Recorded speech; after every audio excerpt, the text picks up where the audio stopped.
Oh, Mas. Oh. Mari tidur tertarik juga. Dulu cerita ceritakan apa keluhannya.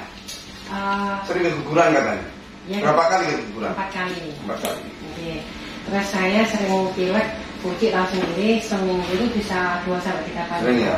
Sering. Sama dengan saya dulu seperti itu. Iya katanya ya. Terus apa? Misalnya kayak saya nyapu sedikit gitu. Terus bersin terus meler gitu ya. Betul. Biasanya sebelum pilek bersin dulu. Betul. Setelah bersin meler terus ya. Terus nggak mandek. Sampai hidung buntu ya. Gitu ya.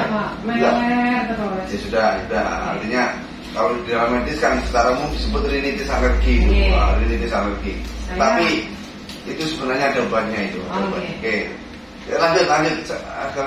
Keluarnya rinitis, gampang alergi ya, flu, pilek, alergi. Sudah berapa, sejak kapan itu yang begitu? Dari kecil. Dari kecil ya, sudah oke. Terus hujan dingin gitu Pak. Kalau hujan dingin, pilek sama bidureng. Oh ya. Maksudnya tapi kalau hujannya deras terus dingin gitu Pak. Ya sudah. Dari ibu ini kalau saya prediksi kondisi ibu itu gampang lemah. Gampang lelah, artinya kalau dibandingkan orang lain. Betul. Itu ada hubungannya dengan penyakit ibu sesungguhnya. Sesungguhnya ibu mengalami ketidaklancaran aliran darah dan aliran darahnya nggak lancar. Dan semuanya ibarat tanaman Bu, kalau kekurangan air dia layu, organ-organnya pun layu. Jadi begitu Ibu itu seperti itu. Sehingga meskipun saya minumnya 2 liter sehari. Ya, tetapi karena memang pada dasarnya darahnya itu tidak lancar. Karena darah lancar itu proses menghangatkan tubuh akan diganggu. Karena bersama aliran darah itu hangat. Ketika darah lancar, kita akan merasa hangat dan semuanya akan baik. Ketika di sini proses ada yang terhambat di sini penghangatan tubuh itu terganggu sehingga cairan itu tumpah, akan keluar menjadi pilek nggak sembuh-sembuh. Dan ada banyak begitu. Jadi ada kekakuan ada di sini nanti ada gangguan keseimbangan aliran darah. Saya sering pegel. Iya, Ibu, tapi bukan sering pegel sebab Ibu pun gampang capek, gampang capek. Oh iya, saya. Nanti kalau misalkan sudah diterapi akan merasakan perubahan. Sudah begitu, jadi 4 kali keguguran. Yang pertama hamil sampai berapa bulan untuk keguguran itu? Pertama? Rata-rata 8 minggu. 8 minggu sudah keguguran, berarti 2 bulan ya? Yang kedua juga 8 minggu. Yang ketiga setelah nggak main 9 bulan, saya main 2,5 bulan. Nah itu ketahuan ternyata hamil. Ternyata itu proses keguguran. Yang kaki normal itu simetris kanan kiri. Ketika ada yang meluntir salah satu, ada juga sebagian sisi tubuh kita akan meluntir ke samping. Akan terjadi tarikan pada sisi sebelah, lebih ketarik. Ya, nanti kalau sudah jangan dibuat supaya ketemu penyakitnya. Lihat ya. Bentar ya, Ibu saya periksa ya. Ketika yang mau saya tekan ya. Ini rasakan, bandingkan dengan sebelahnya. Lebih sakit mana? Kanan. Ya, karena saya buka betul kaki kanan itu buntir ke samping. Buntir ke samping. Kayak selang. Jadi aliran darah itu pembuluh darah itu seperti selang. Kalau selang itu kalau melontir, air kurang ngalir. Pembuluh darahnya nggak begitu, pada sisi kanan kepeluntir, jadi nggak lancar. Pada sisi kanan. Bisa jadi organ tubuh ini rahim ketarik ke kanan. Ketarik ke kanan, ketarik ke kanan. Jadi ada mengalami kendoran sebelah. Itu menimbulkan nggak netral. Posisi rahim ibu itu secara anatomik meluntir ke samping. Jadi sekarang ya, kaki mau saya tekan. Nanti kalau misalnya terjadi asam urat tambah usia linu ini dengkul sini lebih sakit daripada sini. Ini cenderung gampang linu daripada ini lebih lemah. Gimana? Pernah merasa nggak? Karena kalau habis setrika kan duduk lama. Ini saya mesti pakai koyo sebelah. Ini lebih sakit sini. Ada hubungannya itu. Jadi nanti kalau asam urat numpuk kan pada sisi ini. Ini bukan. Jadi faktor asam urat itu nggak murni faktor makanan, Bu. Karena memang secara sistem tubuhnya ada bermasalah. Sehingga kalau misalkan linu asam urat numpuk pada sisi ini daripada ini. Saya kira saya salah posisi setrika gitu Pak. Enggak, tetapi memang pada sisi ini bermasalah. Dia tak tekan ya. Coba. Ini sama ini lebih sakit mana? Kanan. Sejak awal bilang ya. Di ketiak pun sisi kanan bermasalah. Karena memang kaki kanan lebih mungkin daripada ini. Permisi ya, saya mau menekan selangkangan mau saya tekan. Lebih sakit kiri apa kanan ya?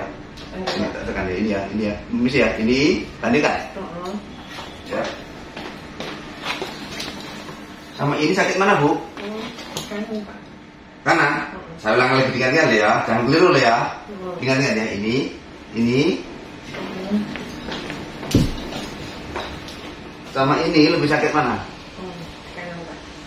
Kanan ya, sama ya? Oke ya, berarti sama. Pada jalur kanan itu bermasalah.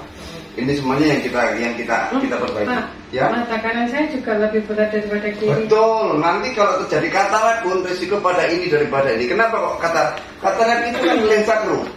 Kenapa kok lensa kru harusnya sendi? Karena darah kotor ini nempel di lensa, jadi kru. Nanti kalau minus plus jadi lebih berat di sini, rambutnya pun lebih berat di kanan. Ya, saya sudah ganti lensa 2 kali, kan? Maksudnya itu ganti kacamata. Ya karena naik turun itunya. Betul. Tapi masih berat gitu. Betul. Karena memang pada kanan nanti kalau terjadi masalah posisi kanan, risiko untuk menjadi appendicitis. Oh, appendicitis. Pada jalur kanan, karena appendix itu umbai cacing itu ada di kanan. Orang mengalami appendicitis itu bukan. Meskipun saya suka pedas, berarti memperparah itu, Pak. Enggak ada hubungannya itu semuanya. Itu hanya secara, kalau teori saya tidak ada hubungannya dengan itu. Karena memang pada posisi kepuntet menimbulkan pembengkakan pada appendix itu. Oke. Ya sudah, nggak ada kencing manis. Enggak. Ya. Tapi kan PCOS, Pak. Di masa PCOS saya lalu. Kan katanya kalau PCOS nantinya resiko ke sana kan, Pak. Resiko apa? Diabetes. Diabetes juga. Kalau saya tahu saya bukan itu, karena gini dari sini di kanan ada pankreas, di kanan ada appendix pada sisi kanan, maka dari sini sumbernya. Kalau saya tahu saya dari sini ada hubungannya dengan bentuk kaki ibu ini kelihatan. Ibu coba perhatikan, kayak sama kan bentuk kaki? Iya. Itu ada dari situ ada hubungannya. Saya tak terang sudah. Sudah, Pak. Ingat ini dengkulnya harus lurus. Bagus, oke, bagus, ke belakang, bagus, oke, bagus, ayo sampai berhenti, terus, belakang, semakin cukup, sampai nunduk, kepala nunduk, ambil nafas lagi,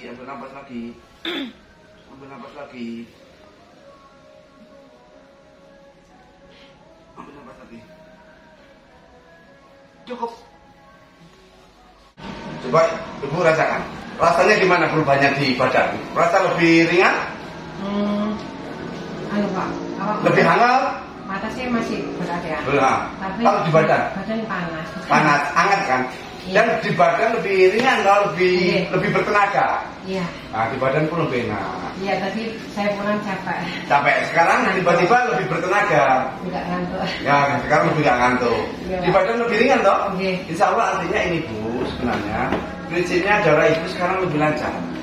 Fisik ibu lebih sehat, lebih tidak gampang capek. Organ-organnya pun mendapat aliran darah lebih baik. Yang semula kekendoran satu sisi itu sudah berusaha dinetralkan. Salah satu perut itu ketarik ke samping. Padahal pada satu sisi lebih gampang sakit daripada sebelahnya. Nah, makanya kadang-kadang ibu dulu resiko nyeri head nggak? Mengalami nyeri head nggak? Gini Pak. Sering nyeri head nggak? Sering kalau. Itu ada hubungannya sama dengan ini. Oke. Karena ada ketarik ke samping, rahimnya gampang kram. Ketika terjadi haid, menstruasi, kontraksi menimbulkan nyeri yang sangat. Karena apa? Kram. Rahimnya itu tidak netral. Oh, bukan. Itu apa enggak normal ya? Artinya semua cewek? Oh enggak juga. Itu enggak normal. Orang nyeri head itu gangguan. Banyak orang yang enggak nyeri head banyak.